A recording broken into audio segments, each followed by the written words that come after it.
Cuando estudiamos en físico-química, uno de los temas que siempre comenzamos a trabajar es el tema de propiedades de la materia. Esas propiedades de la materia, ustedes recordarán, y si no también está en material de lectura para volver a chequear, pueden ser o se clasifican en propiedades extensivas, que son las que dependen de la cantidad de materia que estamos considerando, y propiedades intensivas, que son las que no dependen de la cantidad de materia considerada. Solamente por mencionar uno, una propiedad extensiva puede ser el volumen. ¿Por qué? Porque ese volumen va a depender de la cantidad de materia, la cantidad de sustancia que haya, por ejemplo, en un recipiente, en una jarra, en un plato, y que se puede medir, ¿no? Y una propiedad intensiva, por ejemplo, una de las más sencillas, es el sabor. No importa cuánta cantidad de sustancia o de materia tenga, en el caso de que sea de un sabor salado, va a seguir siendo salado. Sí, lo que va a modificar es la intensidad de ese sabor salado, pero no cambia, entonces, esto de poder medir una propiedad, de poder ver qué cantidad hay, es lo que se denomina una magnitud. ¿Sí? Una magnitud, entonces, es una propiedad que es posible de ser medida. Y para medir algo, siempre uno tiene que tener un determinado instrumento. ¿Sí? Hay cosas que uno puede medir con una balanza, cosas que uno puede medir con una regla, cosas que uno puede medir con un transportador, que puede medir con un termómetro. Y esa es la lógica que nosotros tenemos que empezar a aplicar, ¿verdad? O sea, a nadie se le ocurriría, de repente, no sé, para medir el volumen de algo, que es, por ejemplo, ven, fíjense, yo acá estoy marcando volumen, ¿no? Para medir el volumen de este cuerpo, que es como unos cuerpos de bloques, yo no se me ocurre pensar en un termómetro. Para medir el tiempo no se me ocurre pensar en usar una balanza. Para medir lo que hay en una jarra, tampoco se me ocurre usar una regla. O en tal caso, si uso una regla, la regla me va a resultar incompleta porque me va a poder dar la altura de la jarra, pero el cilindro no va a estar correctamente medido, ¿no? Por eso ahí vienen esas funciones o esas fórmulas que hemos aprendido en matemática para encontrar la superficie de un cilindro, de un prisma, de una circunferencia, ¿no? Para eso sirve. Y, por ejemplo, para medir la masa de una cierta cantidad de materia, no se me ocurre usar unos anteojos solamente, ¿no? O sea, que esa lógica es la que nosotros también tenemos que poder llevar a la resolución de ejercicios. Entonces, cuando hablamos de magnitudes, esas magnitudes son las que se pueden medir y hay dos tipos de magnitudes. Una, las que se denominan magnitudes escalares y la otra, las que se denominan magnitudes vectoriales. ¿Sí? Las vectoriales son las que se van a demostrar o representar mediante un vector. Después nosotros vamos a continuar viendo qué significa vector, qué significa, ¿no? Cuáles son los elementos de un vector, etcétera, etcétera. Pero para empezar vamos a decir que esta magnitud vectorial, un ejemplo es el peso. Entonces yo acá voy a poner vectorial.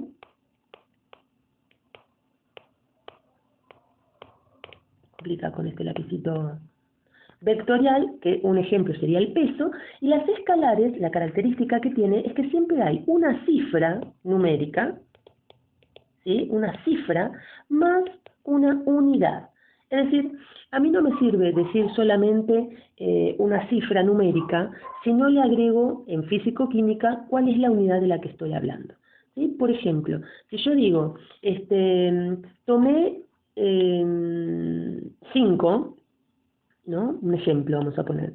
Tomé 5. La pregunta es, ¿5 qué? ¿5 qué tomaste? 5, o la pregunta que sea, tomé 5 de agua. ¿5 qué? 5 vasos, 5 mililitros, 5 hectolitros, 5 tazas. Entonces ahí es donde se ve la necesidad y la lógica de acompañar a esta magnitud, que sería el volumen o capacidad. Es lo mismo, volumen o capacidad, solo que volumen es para cuerpos sólidos, donde vamos a estar trabajando con las 3 dimensiones del espacio, el alto, el ancho y la profundidad, y la capacidad es el volumen, pero en cuerpos líquidos.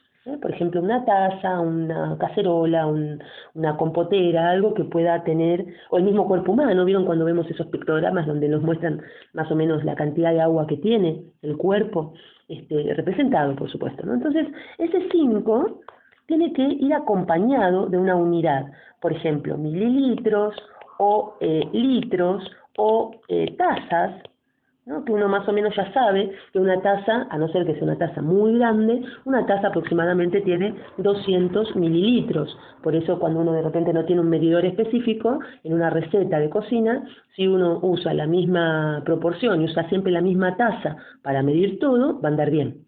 Sí, o sea, usa la misma taza para medir la harina, para medir el azúcar, para medir la leche, no cambia el tamaño de la taza, por lo tanto la medida va a estar correcta, van a ser medidas equivalentes, ¿sí? Entonces, en el punto 4 de esa guía me menciona diferentes propiedades, pero no solo la propiedad que yo puedo darme cuenta que es correcta, digo, sí, es correcto que masa es una propiedad una propiedad extensiva, ¿no? Yo digo, bueno, muy bien, entonces lo voy a pensar. Digo, ¿masa es correcto como propiedad extensiva?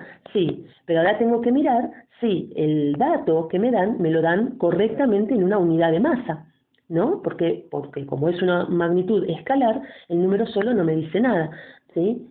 Yo les había mencionado acá, si digo tomé 5 de agua, ¿5 qué? 5 mililitros, supongan que también digo otra, caminé 8 hasta la casa de mi amiga, ¿no? Y uno dice, ¿8 qué? 8 kilómetros, 8 cuadras, 8 metros, 8 días, y entonces ya veo que no solo caminó distancia, sino que también caminó durante cierto determinado tipo de tiempo, ¿no? Entonces ven como ahí la lógica, eso que uno a veces pregunta cuando alguien nos cuenta algo y preguntamos, bueno, acá también uno le tiene que preguntar a la fisicoquímica, ¿no? Sobre todo cuando considera que no lo está entendiendo bien o que le está faltando algún tipo de dato. Entonces, una vez que yo tengo masa, si mi ejercicio me dice que tengo 8 mililitros de masa, esto es incorrecto, porque la unidad mililitro no es una unidad de masa, es una unidad de volumen. Si me dice que caminó que tiene 8 newtons de masa, también es incorrecto, porque el newton es una unidad de peso, una unidad de fuerza. Si me dice que tiene 8 centímetros cuadrados de masa, también está mal, porque esta unidad centímetros cuadrados es una unidad de superficie. Ahora, si me dice que tiene 8, vamos a cambiarle el color para que lo podamos diferenciar. Si me dice que tiene 8 gramos de masa, ahí sí está bien, porque gramos es una unidad de masa. O sea que ese punto 4 no solo se está fijando si nosotros conocemos las propiedades y si sabemos cuáles son intensivas y extensivas, sino también si sabemos el concepto de magnitud escalar. Y si sabemos ese concepto, además, si sabemos que cada cifra tiene que ir acompañada con su unidad correspondiente, ¿sí? Supongamos un último caso, un último ejemplo, ¿no? Ya dijimos, bueno, caminé 8, y uno dice, ¿8 qué? 8 cuadras, 8 días, 8 metros, tomé 5 de agua, 5 qué, 5 mililitros, 5 tazas, 5 megalitros. Supongamos que yo digo, tengo 49, ¿no? Tengo 49. La pregunta del millón sería, ¿49 qué?